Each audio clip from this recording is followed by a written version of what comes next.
미국의 유명한 대통령인 링컨이 하루는 비 오는 날 마차를 타고 볼일을 보러 갔다가 돌아오는 길인데 여전히 장대 같은 비가 막 쏟아지고 있었어요. 그런데 길 한가운데에 펌프 패인 물웅덩이에 어린 돼지 한 마리가 빠졌어요. 돼지는 그 웅덩이에서 나오질 못하고 나오려고 그냥 발버둥 치면서 어쩔 줄 몰라요. 그걸 보니까 링컨이 비록 동물이지만 어려운 공경에 처해 있는 돼지를 보면서 불쌍하고 측은한 마음이 들어요. 건져줘야 되겠다 하는 마음이 한편에 들어요. 그런데 또 즉시 한편에 무슨 마음이 드냐면 불편한 마음이 들어요. 비 맞고 저 흙웅덩이에 들어가서 돼지를 하나 구해주려면 자기 옷이 그냥 흙탕물에 다 젖을 거고 참 뭐 자기도 비 맞으니까 형편없을 것 같아. 그러니까 아유 귀찮아. 그래서 못 본 척하고 외면하고 갈까. 순간적으로 두 마음이 어떻게 돼요? 싸워. 내적 갈등이 일어나요. 구해주자고 하는 선한 착한 마음과 야 귀찮은데 뭐 굳이 그거 할 필요 있냐. 그냥 가자. 외면하고 그런 못된 나쁜 마음, 두 마음이 막 내적 갈등이 일어나요. 이때 선한 마음이 이겼을까? 못된 마음이 이겼을까? 에? 여러분들은 두 마음이 싸울 때 어떤 마음이 이겨요? 교회 갈까 말까? 에? 야 새벽 기도 갈까 말까? 늘 싸우죠? 싸워요 안 싸워요? 늘 싸우잖아요. 그때 어떤 마음이 이겨요? 링컨이 순간적으로 못된 마음이 이겼는 거라. 그래서 귀찮아서 못 본 척 외면하고 돌아왔어요. 그날 밤에 잠을 자려는데 도저히 잘 수가 없어. 마음이 편안하질 않아. 양심이 자유하지를 않아. 여러분 우리가 마땅히 해야 할 바를 할 때 마음은 어떻게 해요? 자유하고 편안한데 해야 할 바를 하지 못했을 때 어때요? 양심의 가책이 되죠. 자유하지 못해. 잠을 못 자고 뒤척 하다가 안 되겠어요. 자리에서 일어났어요. 그리고 다시 마차를 타고 돼지가 빠져있는 웅덩이를 찾아가서 비 맞으면서 웅덩이에 들어가서 그 여전히 호적거리고 있는 돼지를 구해줬어요. 이제 좋은 일을 하고 나니까 마음은 편해 안 편해? 편하겠어요 안 편하겠어요? 마음이 편안해. 아, 기특하다. 잘했다. 그리고는 돌아와서는 즉시 링컨 대통령은 무릎을 꿇고 하나님께 회개의 기도를 드려요. 하나님, 저는 하나님 앞에 설 수 없는 더럽고 초한 죄인일 뿐입니다. 어려운 궁지에 빠져 있는 돼지를 제가 구한 것은 그를 긍휼히 여기고 불쌍히 여기는 마음 때문이 아니라 내 마음이 뭐하고자? 편안하고자 양심의 가책이 돼서 그 짐으로부터 벗어나고자 내가 구해냈습니다. 긍휼히 여기는 마음이 없는 이 못난 죄인을 하나님 용서하옵소서. 참의 기도를 드렸다고 그래요. 참 이 링컨의 기도는 참 아름다운 기도고 참 정직한 기도예요. 여러분, 우리 믿는 자들이 하나님 앞에 한 점 부끄러움 없는 삶을 살기 위해서 꼭 가져야 될 마음이 있습니다. 무슨 마음이냐면 긍휼히 여기는 마음입니다. 그래서 오늘 설교 제목이 뭐예요? 따라합시다. 긍휼히 여기는 마음. 자, 여기 보세요. 여러분들은 긍휼히 여기는 마음을 가지고 살아가고 있습니까? 만약에 긍휼히 여기는 마음을 잃고 살아가고 있다면 링컨처럼 정직하게 하나님 나아가는 죄인일 뿐입니다. 참의 기도를 드리고 이 긍휼히 여기는 마음을 간직하게 하옵소서 기도할 수 있는 여러분들이 될 수 있기를 간절히 축원합니다. 긍휼히 여기는 마음이란 어떤 마음입니까?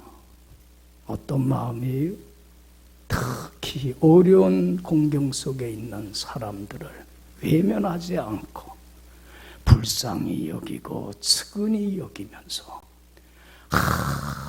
한없는 자비와 사랑과 은혜와 용서를 베풀어 주는 마음, 이것이 긍휼히 여기는 마음입니다. 그렇죠?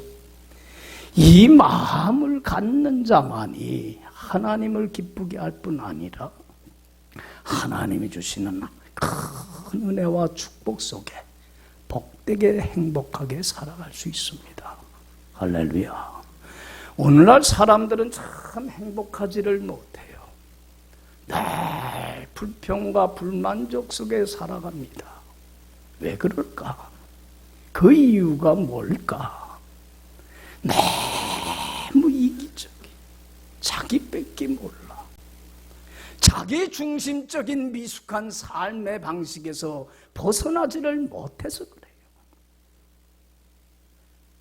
그저 자신만 생각하고 자신만 보고 자기 뺏기 몰라. 그래서 불행한 겁니다. 장례식장에 종종 갑니다마는 사랑하는 이를 잃고 슬픔과 애통 속에 있는 가족들이 있어요.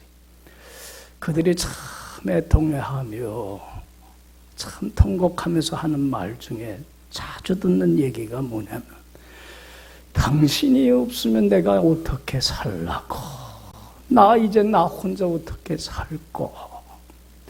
그 얘기를 이렇게 들으면서 무슨 생각이 드냐면 저는 참 사람은 저렇게 끝까지 이기적이구나. 참 자기 중심적인 삶의 방식에서 정말 벗어나지 못하는 게 우리의 인간의 미숙함이고 참 완악함이구나. 그걸 느껴요. 그 고인의 영성 앞에서도 누구 걱정해? 죽은 사람 생각 안 하고 누구 생각해요? 자기 생각해. 내가 앞으로 어떻게 살까 혼자? 그저 아낄 자기 걱정밖에 없어. 그러니까 많은 사람들이 자기만을 보고 자기만을 생각하고 자기 집착에서 벗어나지를 못하는 건 행복이 없어. 여러분, 이제는 나를 보는 게 아니라, 나를 생각하는 게 아니라 누굴 생각해요? 주위에 있는 사람을 보고 주위에 있는 사람을 생각하면서 그 모든 사람에게 긍휼히 여기는 마음을 가지고 한없는 자비와 사랑과 은혜와 용서를 베풀며 살아갈 때 여러분들 정말 누가 행복해질까요? 내가 행복해집니다. 할렐루야. 그 사람을 행복하게 하는 게 아니라 진심으로 내가 행복해져. 이걸 빨리 우리는 체득을 해야만 돼. 여러분,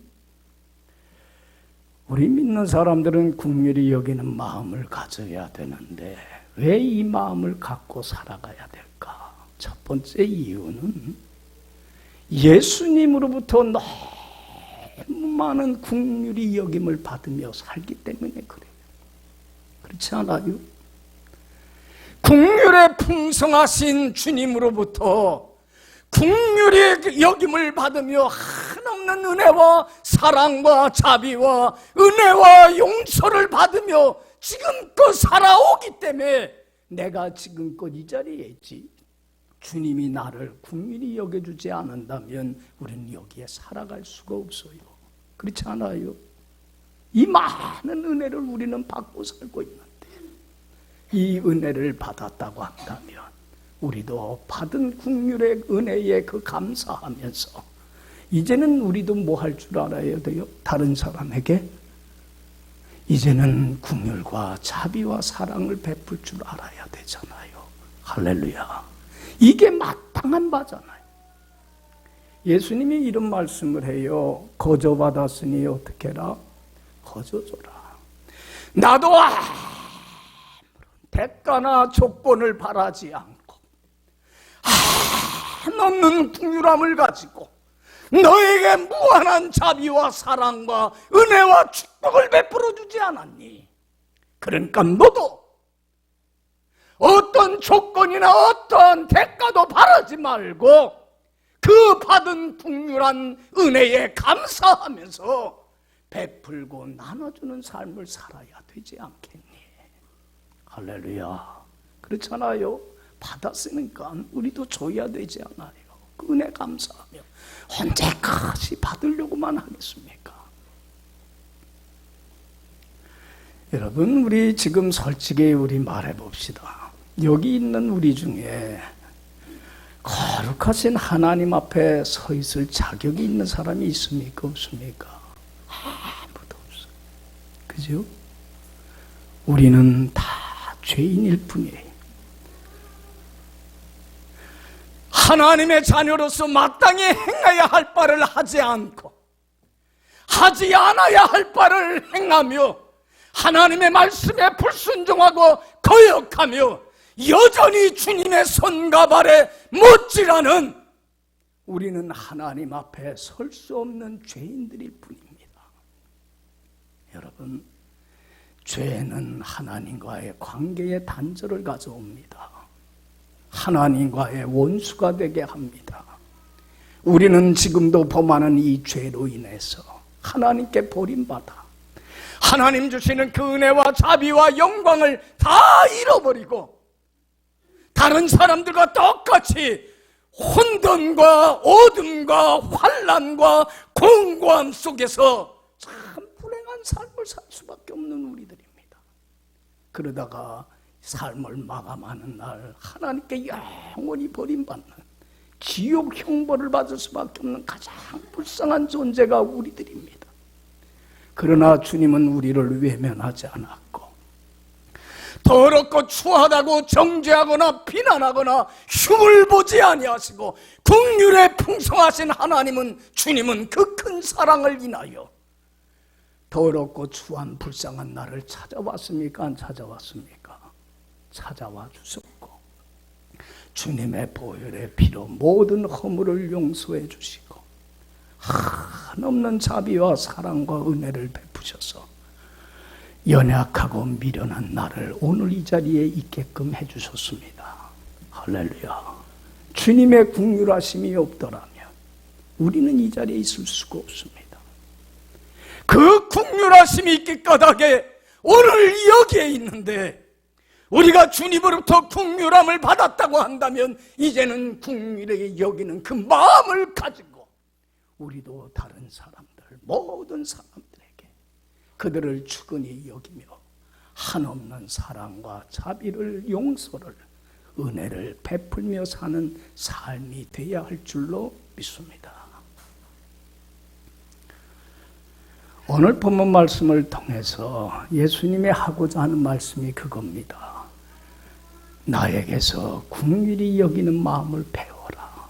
그리고 이 긍휼히 여기는 마음을 가지고 살아가는 인격자가 됐으면 참 좋겠다.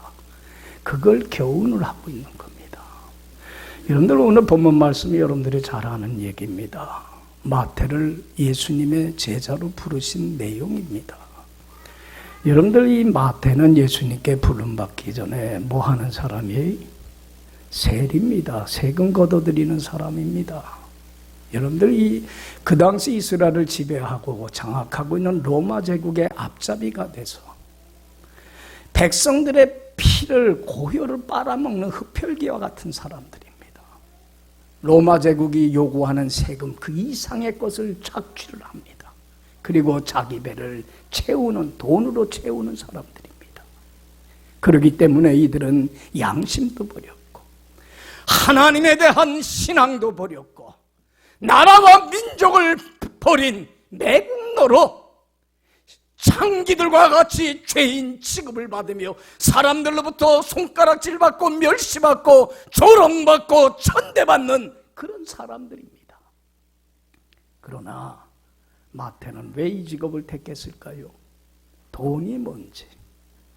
자, 우리 지금 우리하고 똑같아요. 돈이 뭔지, 돈이 좋아서 신앙도 저버리고 양심도 저버리고 나라와 민족도 저버리고 돈에 대한 욕심에 사로잡혀서 지금 세리에, 세관에 앉아서 세금 받는 일을 하고 있는 겁니다. 여러분들, 마태의 본명은 뭐예요? 레위입니다.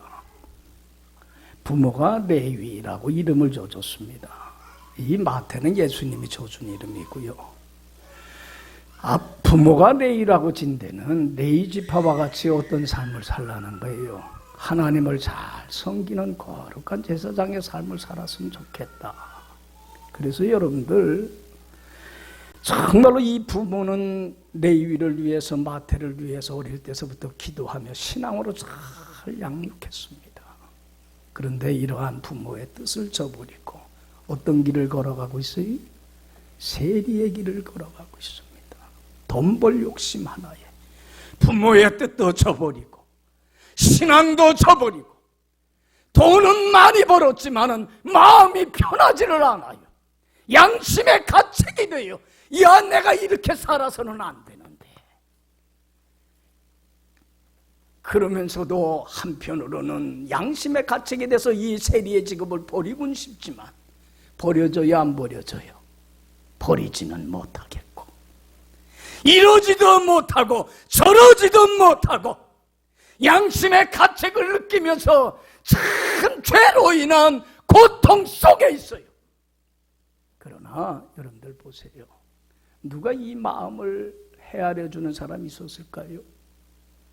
이런 고민하고 갈등하는 이 마태의 마음을 긍휼히 여겨주고 정말로 측은히 여겨주며 찾아와서 위로해주고 사랑으로 덮어주는 사람이 있었어요? 아무도 없었어요.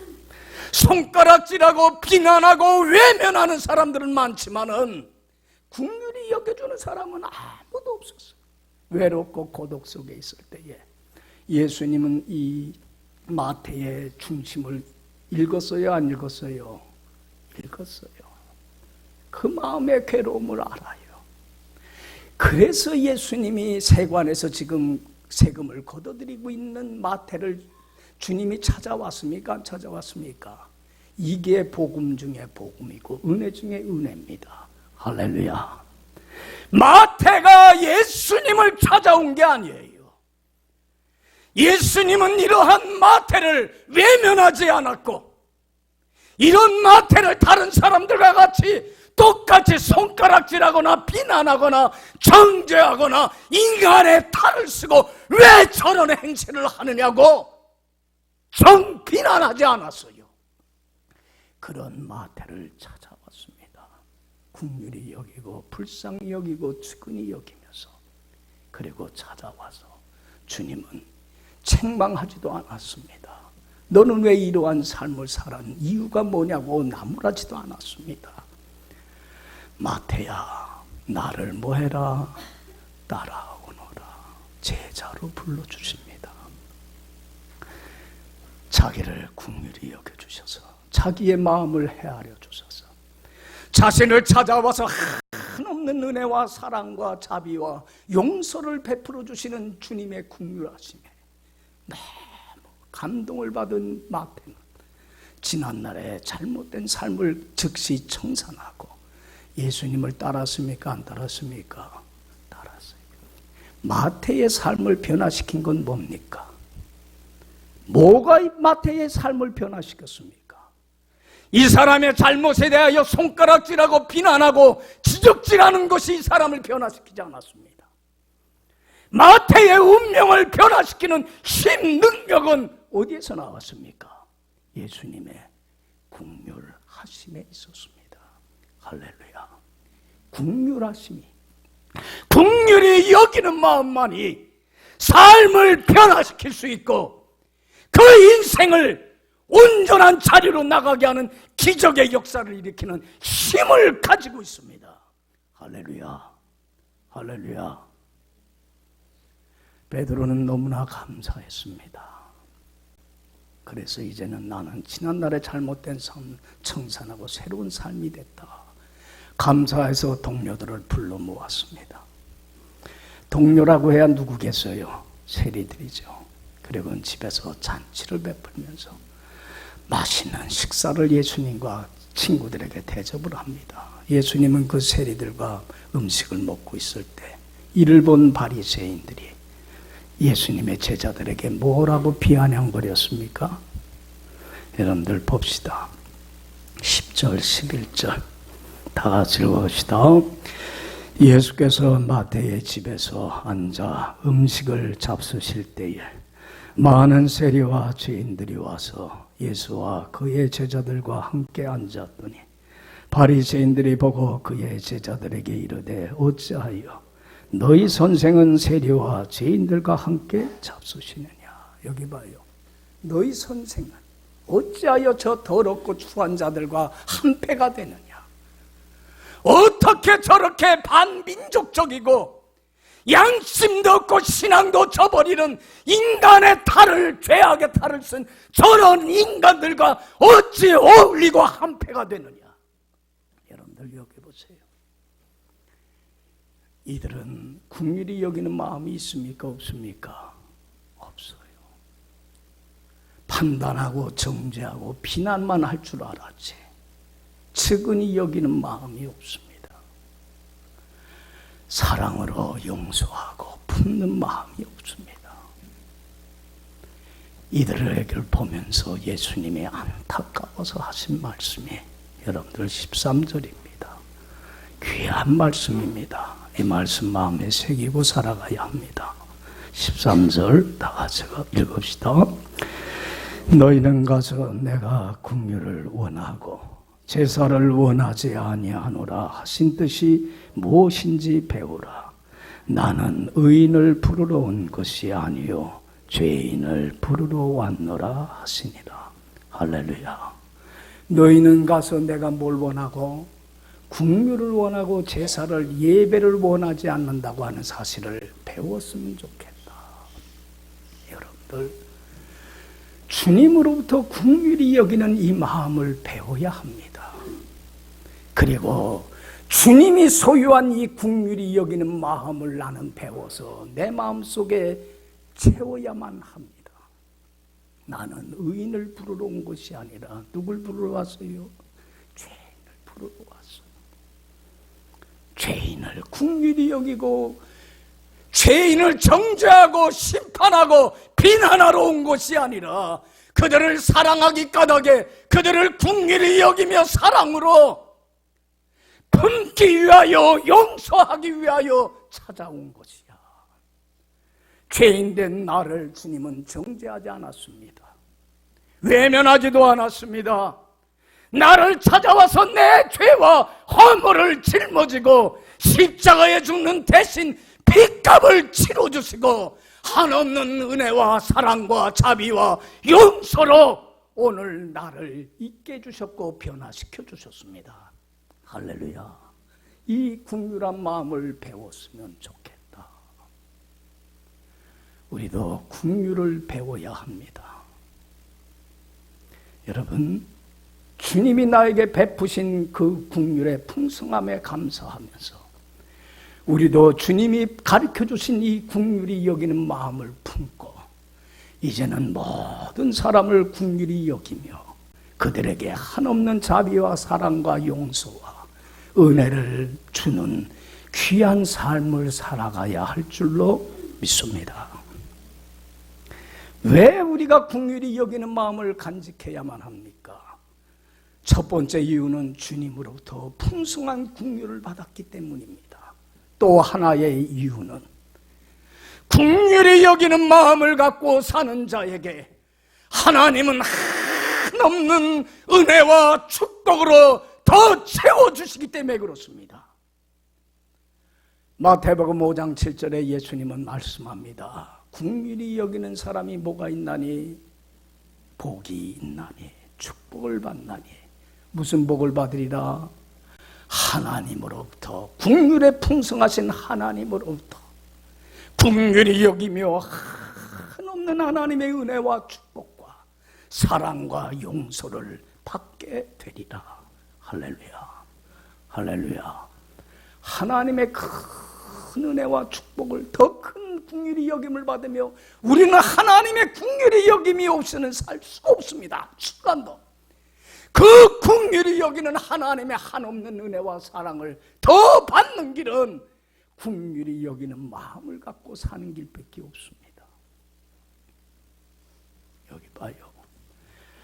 갈라디아서 6장 7절에 그럽니다. 스스로 속이지 말라. 하나님은 업신여김을 받지 아니하시나니 사람이 무엇으로 심든지 그대로 거두리라.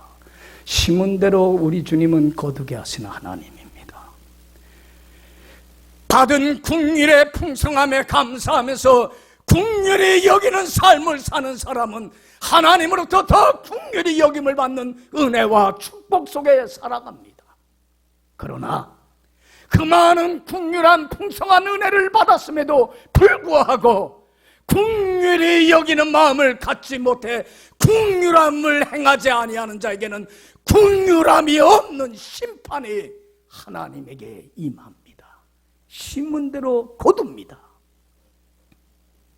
야고보서 2장 13절에 말씀합니다. 긍휼을 행하지 아니하는 자는 무엇을 받으리라? 긍휼이 없는 심판을 받으리라. 심은 대로 거둡니다. 여러분 여기 보세요. 성경에 여러분들 긍휼히 여기는 마음 때문에 하나님의 큰 은혜와 축복받은 사람들이 얼마나 많습니까? 여러분들 모세 보세요. 40세 동안 왕궁에서 온갖 부귀영화 권세를 누리며 살 때 자기 동족인 이스라엘 백성들은 애굽에서 어떤 처지에 있었습니까? 인간 이하의, 정말로 노예로서 인간 이하의 돼지, 말, 짐승 취급을 받으면서 얼마나 비참한 인생을 살았는지 모릅니다.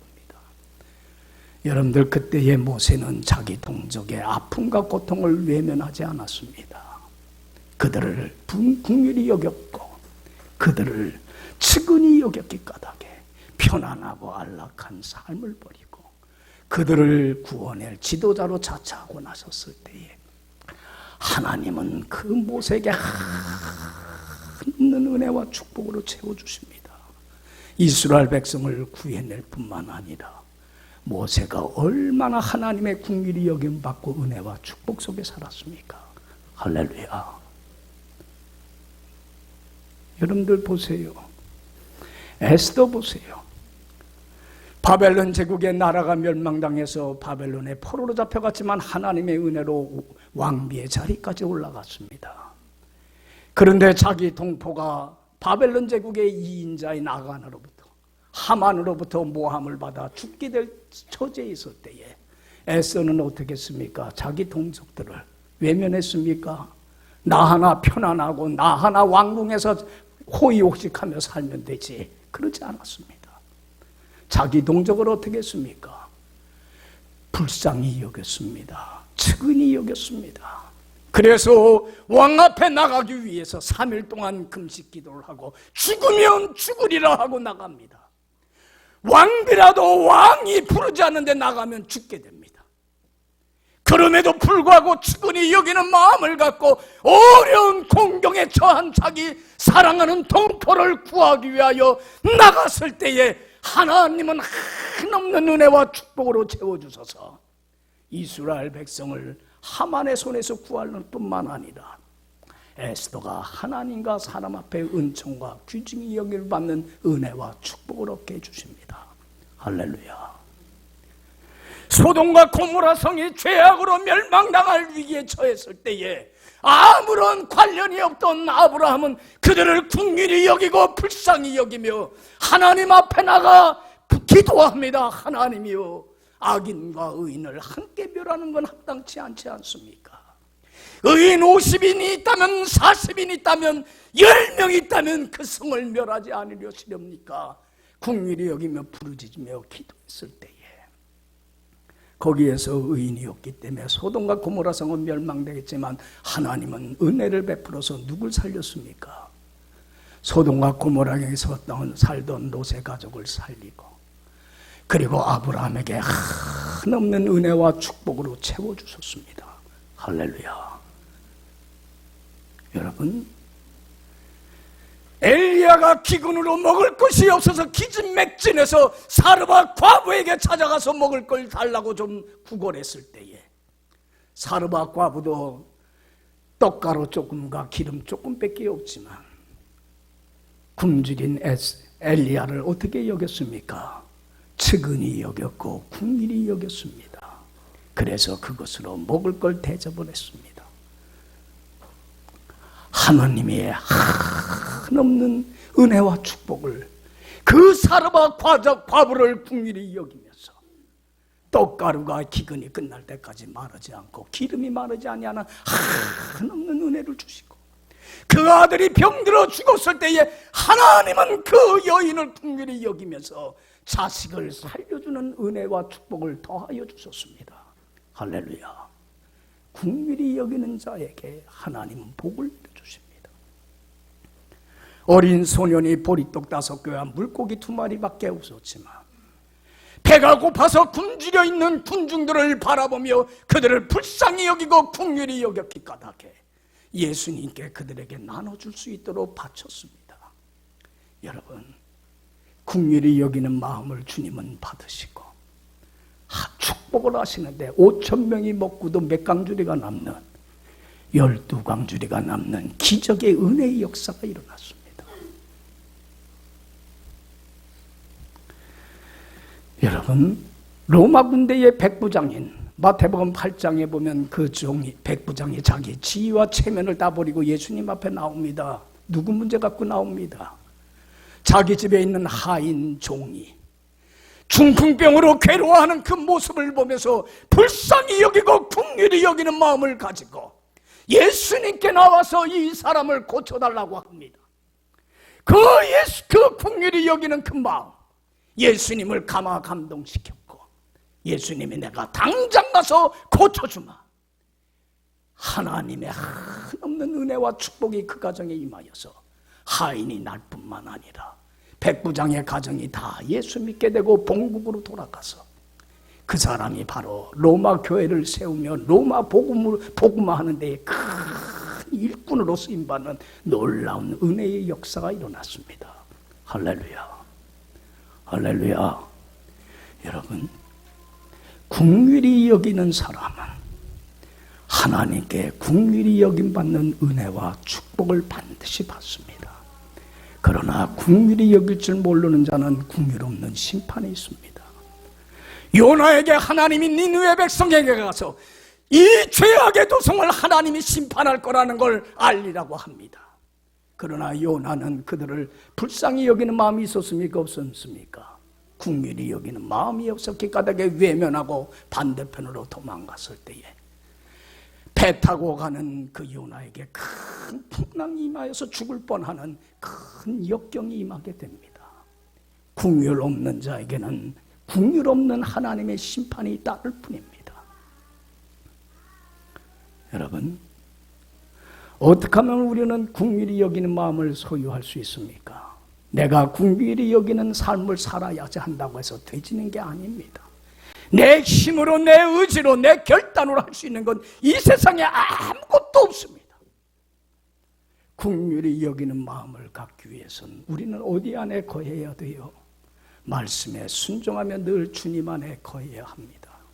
그럴 때에 주님이 내 안에 거하고 주님을 얻게 될 때에 주님의 성품을 담는, 주님의 인격을 갖추게 되는 사람다운 사람이 되게 됩니다.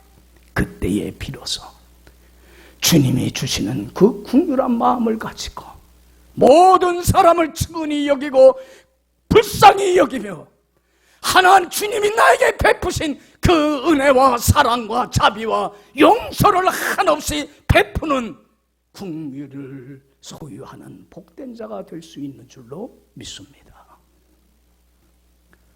우리는 주님으로부터 긍휼의 풍성함을 받았습니다. 이제는 받은 은혜에 감사하며 긍휼히 여기는 마음을 가지고 긍휼을 베푸는 삶을 살아야 합니다. 그리고 이 은혜에 감사하며 긍휼을 베푸는 마음을 갖고 살아가는 사람은 하나님이 복을 내려주셔서 하나님으로부터 긍휼히 여김을 받는 한없는 은혜와 축복 속에 더 영광을 누리며 삽니다. 오늘 주님이 가르쳐주신 긍휼히 여기는 마음이 무엇인가를 배우시고 이 마음을 주님 안에서 소유하고 이 은혜와 영광 속에 거할 수 있는 여러분들의 축복된 남은 삶이 되기를 간절히 축원합니다. 기도합시다.